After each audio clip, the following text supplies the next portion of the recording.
Hello, everyone, and welcome to today's webinar. Sorry we're starting 1 minute late. We had a little bit of technical issues going on, but we have resolved it, and we're rocking and rolling right now. So thank you, everyone, for being here. We have the famous Ralf Mehnert-Meland, and sorry if I butcher your name. Everyone here at StuKent's like trying so hard to pronounce it right. So anyways, we're excited to hear from him today. He is one of our newest authors, and he just spoke at ProfCon for us and everything too. So we're really excited to hear from him again today. For those of you who have been on a StuKent webinar before, you'll note that we do some housekeeping items to start. Spend about 5 minutes breaking everyone into the groove here and just getting everyone ready for the presentation. So there is a chat feature I wanted to introduce everyone to. If you want to introduce yourself, tell us where you're from and what classes you teach, that would be great. The chat feature is to the right of the screen. Just go ahead and type in your message. Just say hello to everyone. Hello from Idaho. Perfect. Rachel, you're the first one. Thanks for chiming in. While you're doing that, I will remind you that throughout the presentation, if you have any questions, feel free to put those in the chat, and we will do our best to either have Ralf answer them during his presentation. If not, we will save them for the end for some Q&A time.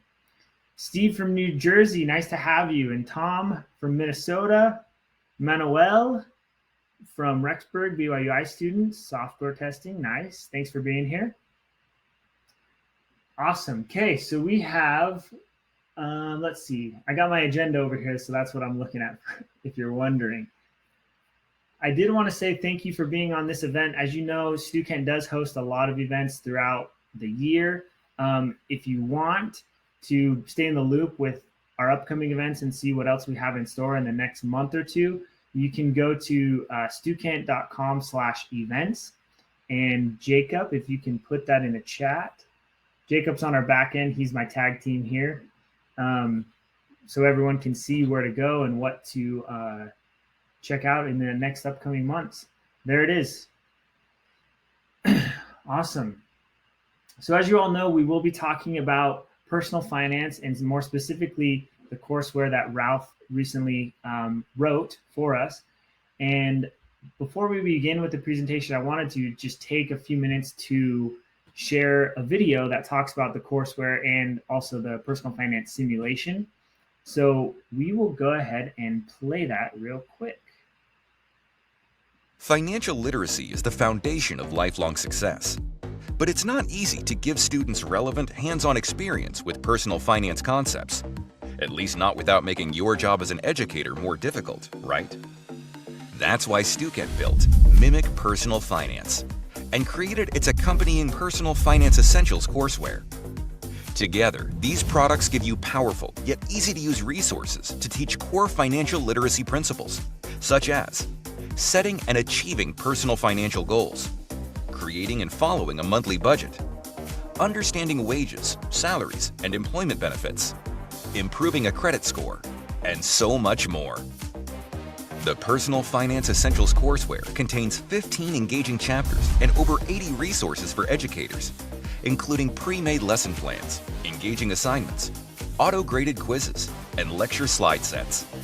But we didn't build this courseware alone. These resources were developed in partnership with Ralf Mehnert-Meland, a professor from the Pasieka School of Business at Minnesota State University, Moorhead. And we designed the Personal Finance Essentials courseware to pair with StuKent's groundbreaking simulation, Mimic Personal Finance.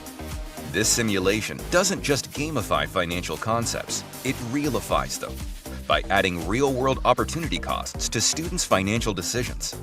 Students' performance in the simulation affects their circumstances in class, which gives each student a differentiated learning experience and fosters their critical thinking and decision-making skills in an engaging environment. Here's how it works. Each week in class represents a month in the simulation. Students receive a salary every Monday, which they allocate to living expenses, bills, and other financial obligations. Students' bills are due on Friday, and they have to pay them on time, even if they aren't in class. The dashboard gives students an overview of their financial situation, including their budget, account balances, spending analysis, and credit score. Under the Money Management tab, students can find their banking information, investment portfolio, and employment documents, such as pay stubs, W-2s, and performance reviews. Mimic Personal Finance simulates life's major purchases and asks students to decide where they will live, what type of car they will drive, and which healthcare plan will work best for their family. These decisions provide in-class perks, which give real value to students' MPF money. Additionally, students can use their discretionary income to purchase in-class privileges, but they need to be careful, because at the end of the simulation, you sell them their grades. Yeah, you heard that right. You sell them their grades. If students are responsible with their money, they can buy an A. But those who live lavish lifestyles and spend too much on classroom perks, flashy cars, and expensive homes may not be able to invest enough points into their MPF grades, which means they might only be able to afford a lower score. Finally, Mimic Personal Finance asks students to prepare for the unexpected with the Life Happens feature. Students will have to deal with the financial impact of major life events, accidents, emergencies, home renovations, improvements, and more. Mimic Personal Finance works because it asks students to make financial decisions that are meaningful to them. The simulation doesn't score students based on arbitrary financial goals. Instead, it encourages them to develop their own personal definition of financial success, which means you can make a lasting, genuine impact on their lives. But don't just take our word for it. You can demo Mimic Personal Finance and its complimentary courseware, Personal Finance Essentials, today. Fill out the form on this page to get free instructor access to the simulation and courseware, including a full suite of educator resources. And be sure to stay current with StuKent.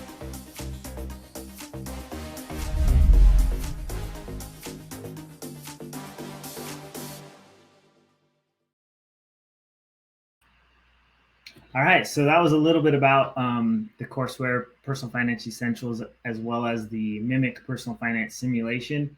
Obviously, we will be talking more specifically about the courseware today with Ralf, but wanted to give you kind of an idea of, what StuKent has to offer as far as personal finance goes. So we also have one more thing to share with you all.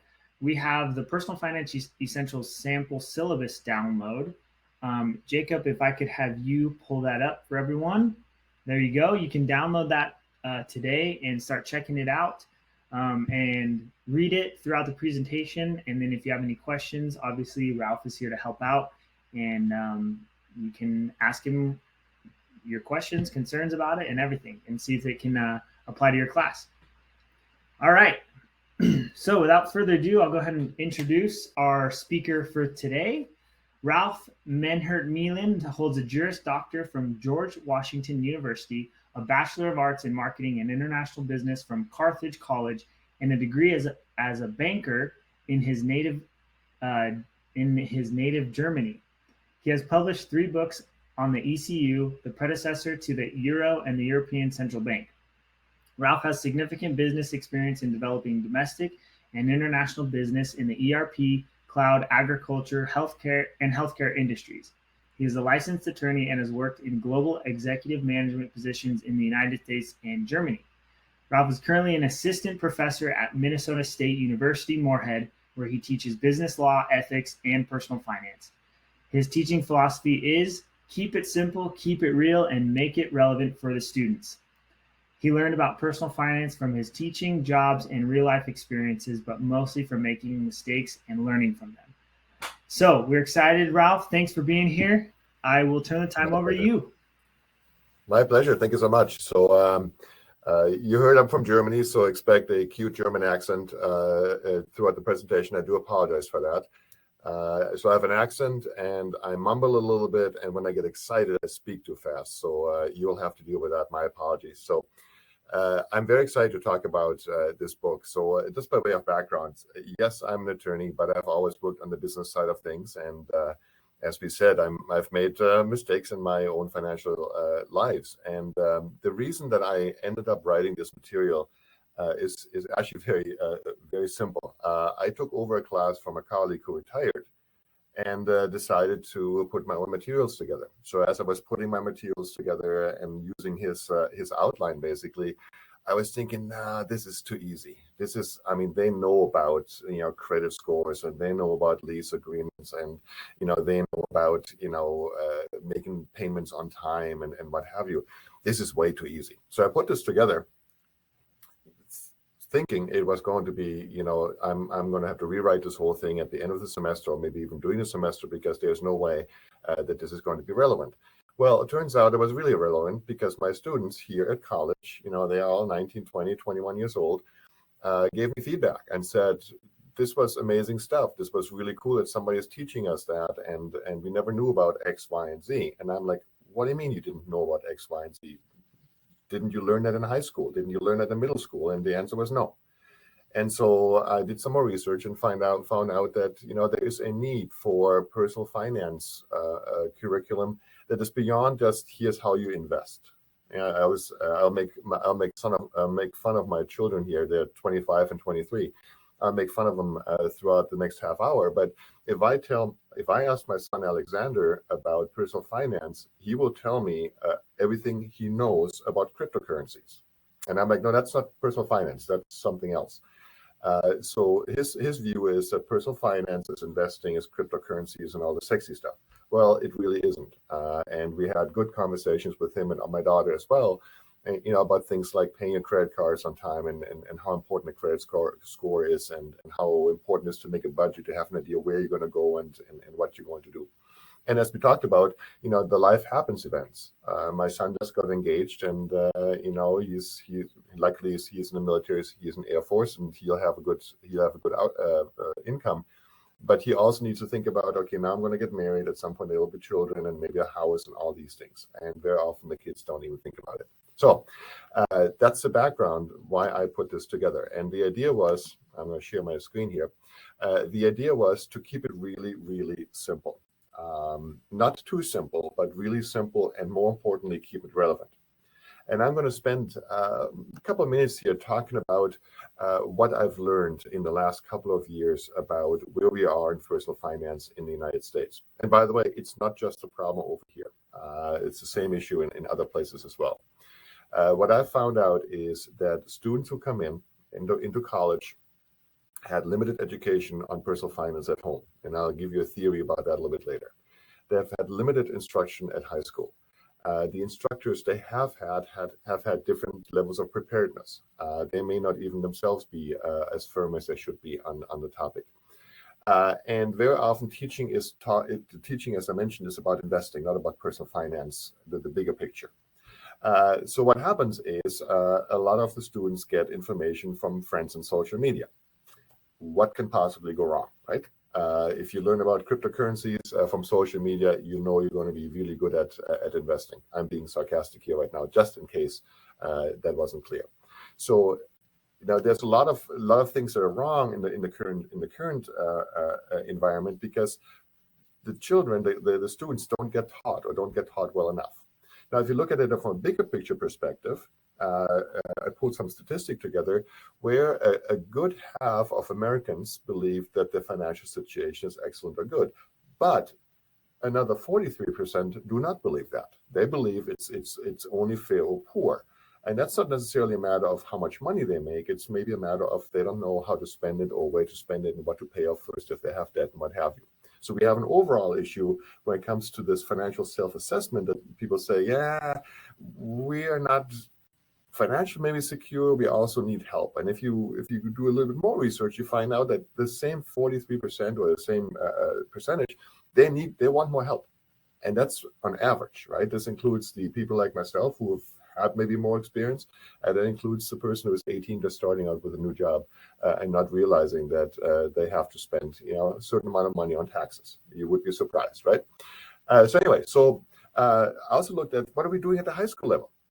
And it turns out we're not really doing well at the high school level either, to the point that actually a whole bunch of states are trying to put education into the high school curricula because they realize that, that the topic needs to be taught before college. A lot of kids don't go to college, and on top of it, so what are we going to do? And put this little map up here, and red means bad.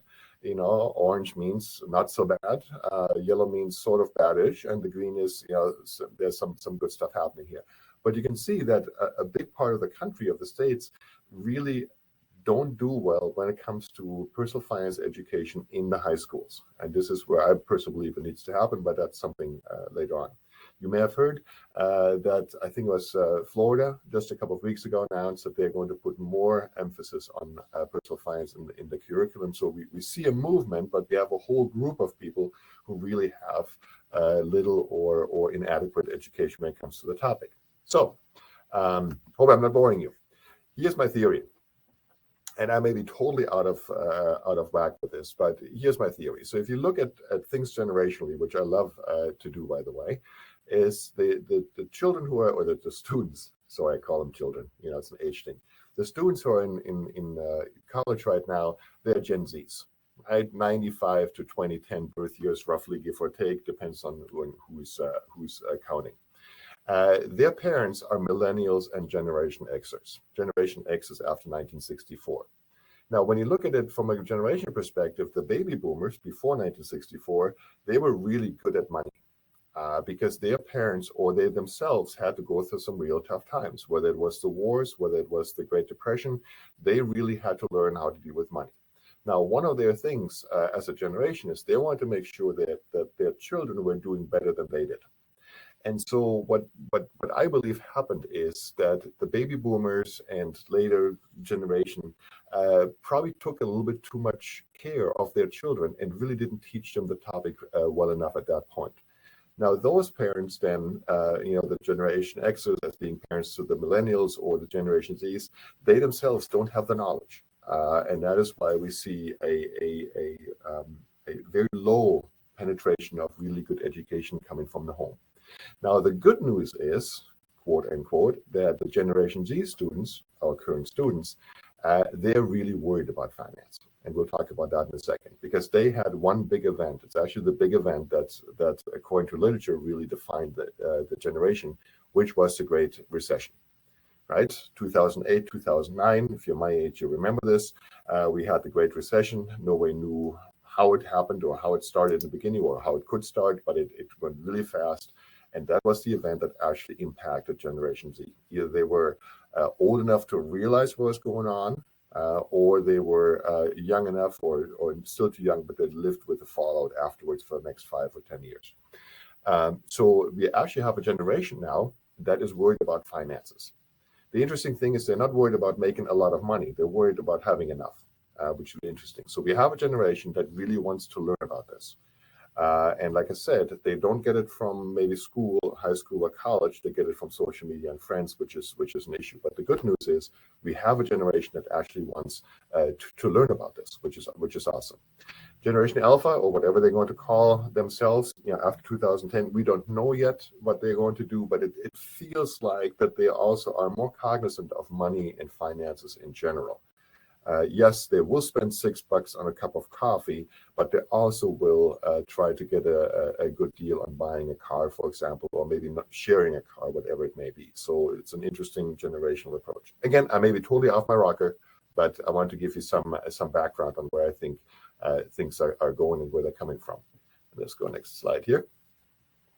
As I mentioned, we have Generation Z, current current student cohort. Formative event was the 2008-2009 financial crisis. Concern about money. Will I have enough?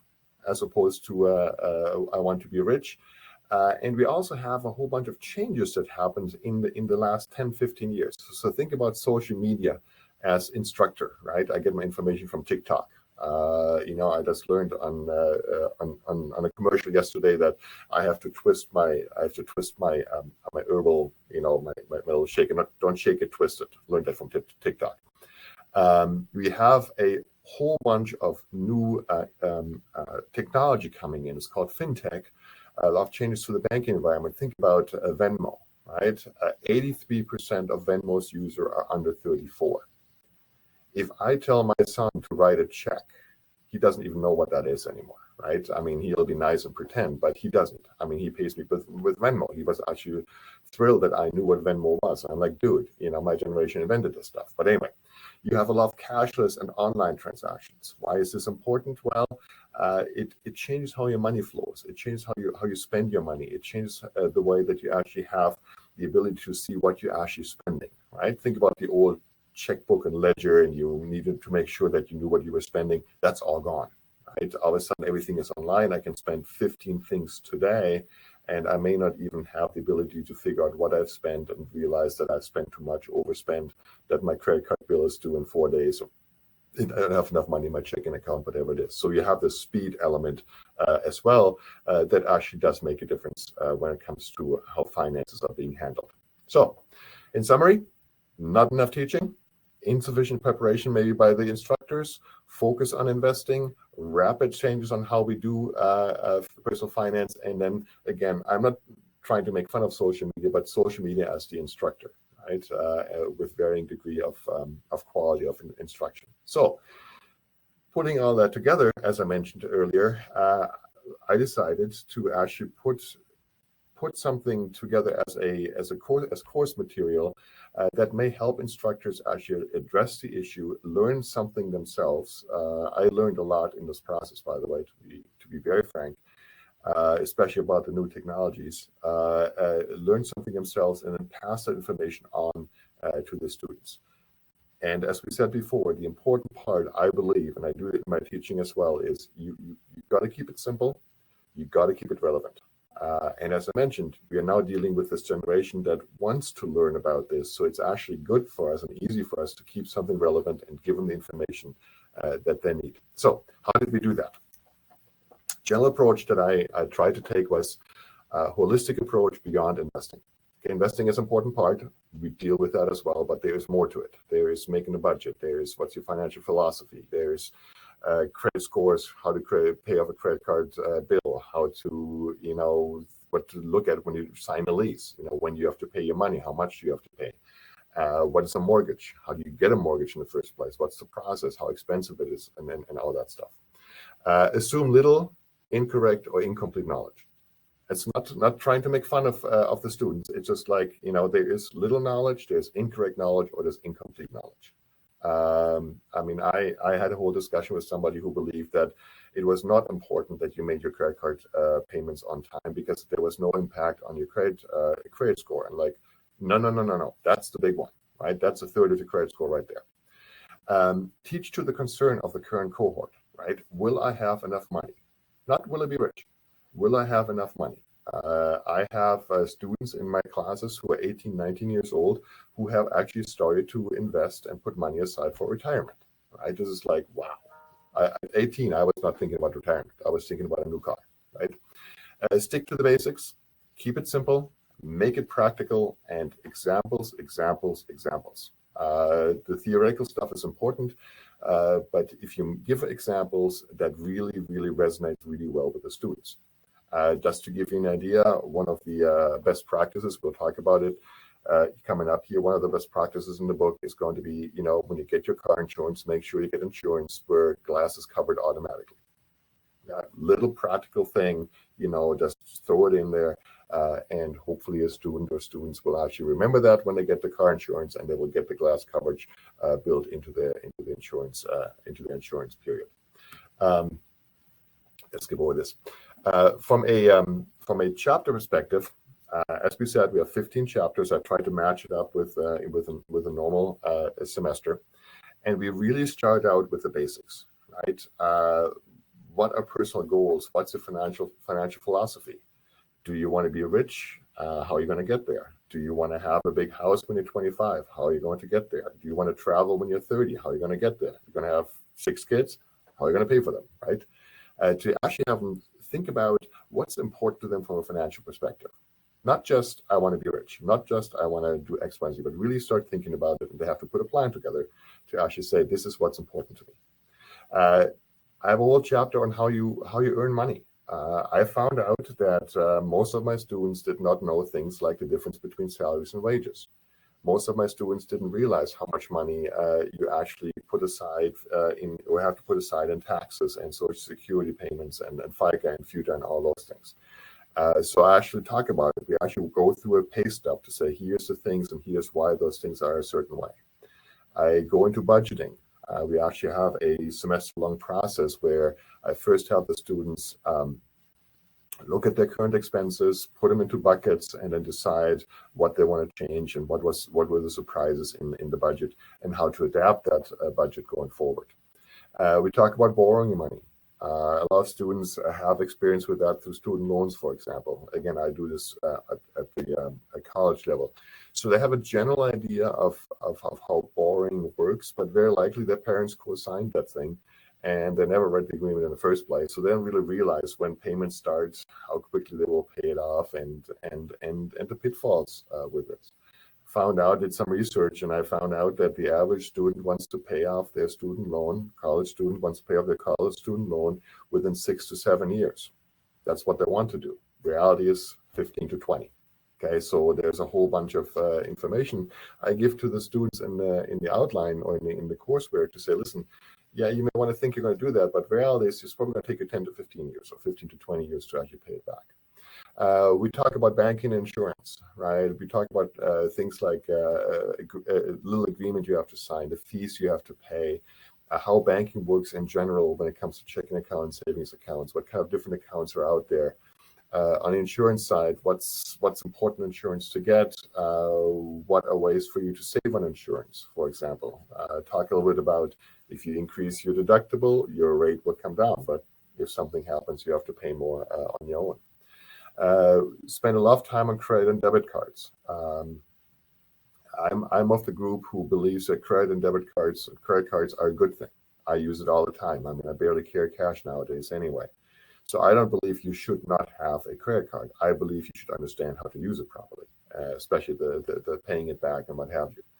Lots of examples here on how much interest you're going to end up paying. If you have a $5,000 loan at 5% or 7% versus a credit card at 17 or 20%, the amount of money you spend in interest, the length of time it will take you to pay your debt off, and some alternatives to maybe get a loan and stuff, having credit card debt. So I'm very pushing that part, but I also say credit cards are a good thing. Use them. I use them all the time, right? They're safe and they're good to use as long as you know how to use them properly. Talk about credit scores. How important are they? Why are they important? What are the benefits? One thing you may know about already that if students or anybody gets tries to rent an apartment nowadays, people look at credit scores. So it's not just getting a better rate on your loan anymore. It's not about getting a better rate on your credit card if you carry debt. It's things like renting an apartment, renting a home, what have you. So again, very practical things. We talk about spending money, the big categories, right? Food and clothing and vacations and pets. I have a whole thing on pets as well. We talk about the expenses of a pet. It's not just buying the thing or going to a pound and get the kitty. So we really talk about this in very practical ways and like I said, relatable ways. I spent time on, I have a chapter on spending on a place to live, whether it's renting an apartment or a house or buying a house or a condominium at some point. We talk about the differences and what to look for and how much money you really have to set aside to buy a house, what other expenses you may have versus renting and really go into the detail. Saving money, investing money, right? Traditional topics. Go into the different saving vehicles, whether it's a savings account or a CD, or whether it's an investment account, whether it's bonds or treasury instruments, whatever it is. Really look at them at different ways of investing and tying it all together. Also, with one of the big concerns that this generation has, which is retirement. Right. So talk about the fact you can spend it now or you can invest it. How should you invest it? How much should you invest? And really go and give very practical advice. And then we did something that, because I'm an attorney, so I have to do it. I do apologize for that. I had this idea, and I do it in my classes, and I do it in both of my legal classes and my personal finance classes. I actually go through a couple of actual agreements. So I use credit card terms and conditions, banking terms and conditions, and the lease agreement, like an apartment lease. And I actually have these sample documents. They're not very long, and I actually go through with the students. In this case, they're annotated, so the students actually are required to actually read the agreement, read a lease agreement, for example, and then it will tell the student, this is the provision X, and here's why it's in there. And here's why maybe it's an important provision, and you may want to think about this, and what have you. The idea is twofold. Number one, to actually have them read the agreement. If you're like I am, and I'm an attorney, right, I don't read all my stuff all the time. I mean, I click on the Amazon order button. I have no idea what it is clicked on. I know it's a 20-page agreement, but to be honest, I don't know what's in it. I want them to read an agreement and get the idea of, hey, this is important stuff, number one. Number two, the 3 agreements I picked are the ones that they're most likely to actually encounter sooner. At some point, they'll buy a house and have a massive mortgage agreement and all that stuff. But these 3 agreements are some that they actually will agree to now. Right? They have a bank account, they have a credit card, very likely a debit card, and they will have a lease. If they don't have it already, they will have it very soon. So the idea is to really have them go through those specific agreements to really understand what they're all about. We'll see how it works. It was a trial, or it's a trial to see whether it actually will be accepted by the instructors and by the students. But I thought it was really an important thing to get to the students, to make them realize, hey, this is something I really need to know about. So that's the course material themselves. 15 chapters, like I said, hopefully tying in with the semester and with the sense of logic. We also have a bunch of projects, and there's about 80 total of 80 different things the students do, quizzes and what have you. But there's also a bunch of projects. The first one I mentioned already, and that is to put together financial philosophy. I want to be X because whatever, and this is how I'm going to get to this. I also have a semester-long 30-day budget project where, like I said, I have them actually look at the expenses to the penny, right? If you buy a Snickers bar, you put it down and you put it into categories, right? Do I need this? Do I want this? Or should I put some money aside for savings and paying off my debt? Put them into categories, and then I have them look at them. So for 30 days, they have to collect all the information, all their expenses and the income. And then they look at them and say, listen, oh, wow, I should have 50% of my money in my needs category, but I only have 40%, and they have 70% or 60% in my wants category. Something is off. And so I have them look through that and then have them put together a budget going forward so they can actually, categorize their expenses, look at what they're really spending money on. I have a little project where I have them annualize their expenses. I have this Starbucks habit, right? $6 a day. That's not that bad, right? Unless you realize that after 365 days, you have spent almost $2,000 in money on Starbucks, and that is after-tax money. So pre-tax money, we're talking about $2,600. So I have them go through that, so I realize, I'm spending $2,600 on Starbucks. If I have one Starbucks less every 10 days, right? That's $260. If I put that into retirement fund, what does that mean? So very hands-on kind of stuff. I have them do a book report. They have to pick out a book and do a quick report. The reason I do that is I think it helps get an outside perspective, number one. And number two, I like students to actually read a book and do a report. Very old-fashioned, but it's one of those things where I go like, read the book, not the 15 seconds on TikTok. Read a book and see what you actually learn from it. And then I mentioned the other projects are the annotated agreements, which I hope will actually go over really well. So from a project perspective, there's a lot the students can do, and it's optional for the instructors to actually have the students go through that or not. The other thing we have done in the materials is we have put together, or throughout the materials, you have what we call concept checks, and best practice tips. A concept check is basically a confirmation of something that the materials have talked about before. some important topic, maybe some more specific examples of a topic. Could be external sources like videos and graphics and what have you. But I actually have the students, look at other things to actually confirm what they have already learned, or what they have hopefully learned in the materials. The other one is best practice tips, and that goes back to the whole idea of make it relevant, right? Like I said, I was talking about the example of the glass insurance, for example, or reducing your insurance rates by increasing your deductible if you can afford that. So very, very hands-on tips when it comes to personal finance. Right? If you are working with your bank and your bank charges you overdraft fees, maybe you should go to the bank and say, listen, bank, so-and-so bank doesn't do that anymore, so maybe you can negotiate a little bit and you reduce my overdraft fees or make them go away. Whatever, it's just an example. So again, the idea here is this very practical hands-on thing, which again ties back to this desire of the current cohort to learn more about finance because they are concerned about money. And by giving very specific examples, that hopefully will help. We had a discussion about whether or not, course materials should be that specific, right? Is there liability, for example, by course material saying X, Y, and Z? And the answer is maybe there is. But it is outweighed by far by the ability to tell the students and to teach the students some very important life skills, and that really is something we've done throughout the materials, just to get that across, to get that practicality across, to really get to a point that the students understand this is really good stuff and important stuff to actually remember and to know. In general. Supplementary materials, or I call them supplementary materials, lots of assignments, as I mentioned, lots of quizzes, all optional. There are chapter quizzes. Every chapter has a quiz. We have 3 big quizzes, exam type things for the semester if an instructor wanted to do it. We have special topics quizzes or assignments that the students can do.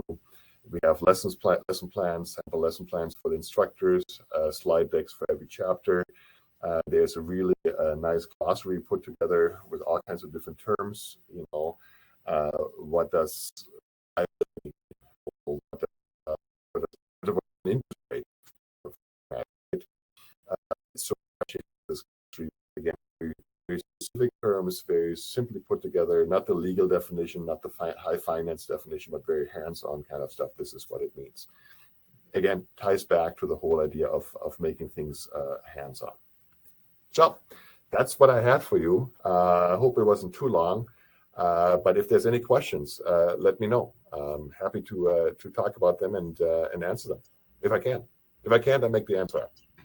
Yeah, no, that was great, Ralf. Thanks for sharing that. I mean, I definitely love the way you go about your teaching and the courseware itself. I love how many assignments are in there and projects and everything. Like, I wish I took this class when I was in college. Seriously, I would have enjoyed it a lot. But yeah, this has been great. We haven't had any questions in the chat. It seems like everyone's pretty content with what you presented and everything. But we will kind of stall here a little bit to there came a question. Rachel, what is your #1 favorite part of the courseware? The #1 favorite part, I think it's the budget.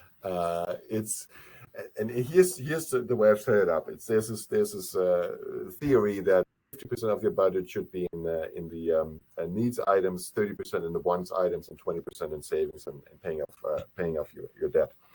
And I like that part because it's an eye opener. When I do that in my classes, the one thing I get every single time from almost every student is, I didn't realize how much money I spent on discretionary items. And I love that because it's just like, yeah, we all do, to be honest, right? I do, right? I probably spend too much on stuff I really don't need, but I want anyway. But it's such an eye-opening thing for the students to go through the same thing and be like, I didn't realize I spent that much money on Starbucks, right? And that's sort of the learning on that moment. I really like it from an instructor perspective. Overall, like I said, and I'm going to repeat myself here, I like the hands-on approach. right? The examples, again, third time now, go to your insurance company, try to get a better rate, right? It's one of those things that it's just fun for somebody, but maybe a step back. The funnest part about writing this was that I was able to put a lot of experience into it, my own experience, and some good, some bad, right? My own experience say, hey, you know what? I have been there, right? I had to think about X, Y, and Z. I had to try to I had to fight to get my security deposit back. And I didn't remember I had even put it aside. I didn't realize I wasn't going to get it back just like that, right? I remember my first paycheck. My first real paycheck, right? And I thought I was going to have this big amount. I was like, well, what the heck is future anyway, right? And why am I paying for this? And why am I paying for, FICA and whatever it is? And it's really that bring that experience, and that really made it fun. Yeah, bring the students into the real world almost. Yeah. Yep, absolutely. Awesome. So we actually had a couple more questions come in. So Thomas is asking, is the course a 100 level course? So yes, absolutely. I teach it as a 300 level course, but that's only because that's where we have put it. It definitely is a 100 level course. We actually are thinking about making a high school version of it, making it a little bit easier. So absolutely. There's no reason why you couldn't do a 100 level course for it. I actually believe, and this is again me, we only teach the class at the business school here at MSUM, and I believe every student should take the class, period. Yeah. Every student not in the business school, every student on campus should take the class. Seriously. I agree with that. Yeah. And yeah, I would just add on to that. I mean, StuKent courseware is kind of designed to be flexible for different size semesters, 8-week versus 16 weeks. So along with that, it's also designed to be flexible for different levels, just depending on what your school requires. So yes, it can be a 100 level course, but if you want to, add the simulation as well, or add your own personal materials, you can make it a 200 or 300 level class as well. So would you ask one thing I would do if I were going to use it as a 100 level course, I would take the book report out and a couple of things out, but 95% you can use as is, and it will totally fit a 100 level. I mean, it will fit an 18-year-old, no problem whatsoever. Yeah. Awesome. So Jess, this isn't a question necessarily for you, Ralph, but for my team here. Jess, you asked if we could post a handout of the table of contents. I will do you one better, and we will post a link to request access to the courseware where you can just go in and check it out all for yourself. There it is, get my access. So you can just go in and get your free instructor access, check it out, go through all the chapters, read through all the assignments, and see if it's for you. You can also request a demo as well if you're kind of on the fence and not sure if the course, or if the course will fit in your class or anything. Talk to one of our course consultants. They'll help you out. They'll kind of help you get the vision. If Ralph didn't already do a good enough job, they can kind of cater it to your specific needs. Cool. Steve, we got a question from Steve. Do you have any field trips or guest speakers? I teach high school level business classes. We are starting our financial literacy classes this year for 11th graders. Yeah, which is awesome that you do, Steve. That's really, really good to hear. So the short answer is yes. What I do in my classes, I usually bring in three speakers. The first one is out of the insurance industry. The second one is from the banking, and the third one is from the investment industry. So I actually bring them in with a very clear understanding. I want you to keep it at the practical level, right? So they can come in and they actually, as outsiders, explain to the students, so what they're seeing in real life, what's important, what pitfalls they're seeing, which mirror what we talked about in the courseware. So I do that. One thing that I have not done yet, which I'm thinking about doing, but it's a little bit of a hairy topic. I would love to have somebody come in who has gone through a bankruptcy, and experience and share their experience with us. To say, listen, yeah, I went through bankruptcy for whatever reason, And here's my experience with that. That I think would be a very, very, very impactful a speaker to come in. Not just the gloriful, the nice stuff and what have you, and watch out for this, but really to have somebody come in, just listen, I messed up, right? For whatever reason, and here's what I did. Yeah, that'd be a good one to add, definitely. If anyone's willing to share that experience, because I know it's kind of touchy subject, but yeah, that'd be awesome. Yeah. I think having guest speakers in the courseware or like videos or however they are, it adds such a good element to the class, and the students kind of get a break from listening to the professor for a minute and actually can listen to somebody else, and it makes for a good experience. Awesome. Well, it looks like the chat is kind of wrapping up here. I'll leave it to Ralf. I'll give you one last moment here to say any last ideas or anything, and then we'll also see if any other questions roll in. But I'll turn the time over to you for just a quick last minute statement. To be honest, keep up the good work, right? This is important work, and if you have experience in this topic, which a little older people have, pass on the experience. It's important, it's awesome, and it will meet open ears, because this, like I said, this generation is needing this and wanting this. Thank you so much. Awesome. Thank you, Ralf. Thank you, everyone, for being here. Again, go request access to his courseware, Personal Finance Essentials, book a demo with a course consultant, and we'll talk to you all soon. Thank you again. Thank you. Bye.